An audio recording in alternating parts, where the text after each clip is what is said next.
नमस्कार, मी श्रुती राहुल TV9 विशेष मध्ये आपलं स्वागत करते। राजन साळवी यांच्या शिवसेना प्रवेशानंतर कोकणातील ठाकरे गटाचे एकमेव आमदार भास्कर जाधवही नाराज असल्याच्या चर्चा सुरू आहेत। त्यावरून रामदास कदम यांनी ठाकरेंच्या शिवसेनेबाबत मोठं वक्तव्य केलं, तर जाधव यांनी आपल्या वक्तव्यावर स्पष्टीकरण दिलं। पाहूया हा रिपोर्ट। मला माझ्या क्षमतेप्रमाणे काम करण्याची संधी मिळू शकली नाही, तर त्यांच्या मार्गदर्शनाखाली काम करायला आम्ही तयार आहोत। जे तुमच्यासोबत 10-15 जे आहेत ना, आणखी 2 वर्षात एक पण शिल्लक राहणार नाही। आणि माझ्या सगळ्या तत्वप्रणालीला मी काळिंबा लावणं, माझ्या तत्वप्रणालीला गालबोट लावणं हे मी कधीही केलं नाही, मी करणार नाही। कधी काळी कोकणावर अधिराज्य गाजवणाऱ्या ठाकरेंच्या शिवसेनेचा सध्याचा एकमेव शिलेदारही नाराज असल्याच्या चर्चा आहेत। माजी आमदार राजन साळवींनी शिंदेंच्या शिवसेनेत प्रवेश केला, त्यावर बोलताना भास्कर जाधव यांनी आपल्या क्षमतेप्रमाणे काम करण्याची संधी मिळाली नाही असं वक्तव्य केलं। माझं दुर्दैव प्रत्येक वेळी मला आडवं आलेलंच आहे। खरं सांगायला मला माझ्या क्षमतेप्रमाणे काम करण्याची संधी मिळू शकली नाही। त्याची कारण अनेक आहेत, अडचणी अनेक येतात, येऊन जातात, पण ठीक आहे। आजही मला महाराष्ट्रामध्ये मानणारा एक वर्ग तयार झालाय, याचं माझ्यासारख्या सामान्य माणसाला अप्रूप समाधान आहे। त्यावरून मंत्री उदय सामंतांनी जाधवांना थेट सोबत येण्याची ऑफरच दिली, तर संजय राऊतांनी जाधवांच्या ठाकरे गटाच्या बैठकीतील अनुपस्थितीवर स्पष्टीकरण दिलं की भास्करराव जाधव साहेबांनी जरी विचार केला तर त्यांच्या मार्गदर्शनाखाली काम करायला आम्ही तयार आहोत। त्यांच्या देखील मार्गदर्शनाखाली काम करायला आम्ही तयार आहोत आणि त्यांच्या देखील मार्गदर्शनाखाली काम करायला आम्ही तयार आहोत।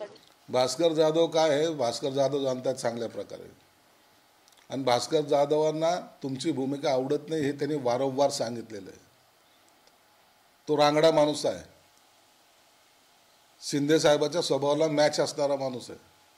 तुम्ही किती त्याच्यात आरती ओळायचा प्रयत्न केला तर भास्कर जाधव तुमच्याकडे आता राहणार नाही। भास्कर जाधव यांच्याशी माझी चर्चा झाली। कोकणामध्ये भास्कर जाधव हे पक्षाचे नेते आहेत आणि प्रमुख नेते आहेत। त्यांच्या कुटुंबात लग्न आहे, त्यांची माझी सविस्तर चर्चा झाली। त्यांना निरोप थोडा उशिरा गेला, कारण अचानक मिटिंग ठरल्यामुळे, आणि माझी चर्चा झाली। तर उगाच तुम्ही ते आले नाहीत, हे आले नाहीत, ते रुसले, हे फुगले, ते काय एकनाथ शिंदे आहेत का? कोकणात भास्कर जाधव हे पक्षाचे प्रमुख नेते आहेत। दरम्यान साळवींचा शिंदे गटातील प्रवेश आणि भास्कर जाधव यांचं भुवया उंचावणारं वक्तव्य, त्यावरून शिवसेना शिंदे गटाचे नेते रामदास कदम यांनी उद्धव ठाकरेंवर जोरदार हल्लाबोल केलाय। पुढील काळात उद्धव ठाकरेंसोबत एकही आमदार शिल्लक राहणार नाही, मातोश्रीवर फक्त उद्धव ठाकरे आणि आदित्य ठाकरे उरतील असा घणाघात कदम यांनी केलाय।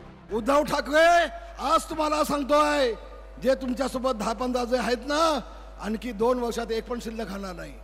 कोण शिल्लक राहणार नाही तुमच्यासोबत? एक दिवस असा येईल की हा देश सोडून रात्री 2 वाजता तुम्हाला गपचूप या देशाच्या बाहेरमध्ये लंडनला जायला लागेल। आता मी सांगेन ना, लंडनला तुमचं काय आहे, अमेरिकेला तुमचं काय आहे। शिल्लक असलेले देखील अनेक लोक, अनेक नेते, अनेक पुढारी यांनी काल शिवसेनेमध्ये जाहीर प्रवेश केला, आणि माझं भाकीत आहे, माझं भविष्य आहे। फक्त आता मातोश्रीमध्ये एक दिवस असा येईल की फक्त त्यांचे कुटुंबाने ते, याच्या पलीकडे शिवसेनेमध्ये त्यांच्या पाठीशी कोणी उभं राहणार नाही। दरम्यान भास्कर जाधव यांनी आपल्या वक्तव्याबाबत भूमिका स्पष्ट केली आहे। कुठल्याही पदासाठी आपण तत्वाला काळीमा फासणं शक्य नसल्याचं जाधव म्हणाले आहेत। जो माणूस 43 वर्षामध्ये अनेक पदं उपभोगली, पूर्ण क्षमतेने काम करण्याची संधी नाही मिळाली, ही वस्तुस्थिती आहे। पण अशा कुठल्या तरी पदाकरता मी करणं आणि माझ्या सगळ्या तत्वप्रणालीला मी काळिंबा लावणं, माझ्या तत्वप्रणालीला मीच गालबोट लावणं हे मी कधीही केलं नाही, मी करणार नाही।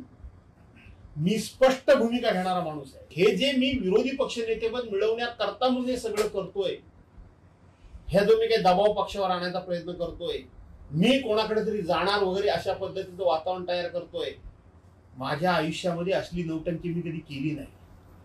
असलं नौटंकीपणा आणि असला नाटकीपणा मी कधी केला नाही। भास्कर जाधव यांच्या रूपात कोकणात ठाकरेंचा सध्या एकमेव आमदार आहे। उर्वरित कोकणात महायुती आणि खास करून शिंदेंच्या शिवसेनेचं वर्चस्व आहे। अशावेळी भास्कर जाधवांची भुवया उंचावणारी वक्तव्य आणि शिंदेंच्या नेत्यांचे दावे यामुळे कोकणात ठाकरेंवर अस्तित्वासाठीच्या लढाईची वेळ आली आहे, हे नाकारून चालणार नाही। Bureau report, TV9 Marathi.